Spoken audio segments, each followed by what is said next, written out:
পুকুর থেকে এক যুবকের মৃতদেহ উদ্ধার। মৃত যুবকের নাম ফুলচাঁদ গৌর। ঘটনা বৃহস্পতিবার সকালে কমলপুর মহকুমার মহাবীর পঞ্চায়েত কার্যালয় সংলগ্ন এলাকায়। ঘটনায় এলাকায় শোকের ছায়া নেমে এসেছে।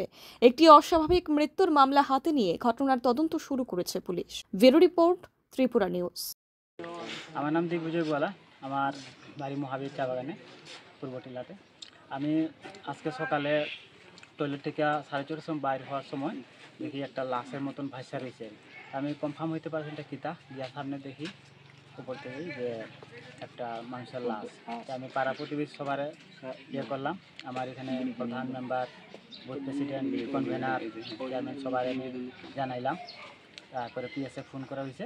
তো আপনি পিএস সবাই আইসে, গ্রামবাসী সবাই আইসে, দেখছি যে আমার ওই পাশের বাড়ির একটা ছেলের মনে হয় লাশ আছে। এটা নাম কি? নাম এটা ফুলচাঁদ গৌর মনে হয়। গৌর, ফুলচাঁদ গৌর। আজকে সকালে দেখছেন? আজকে সকালে 6:30টার সময়।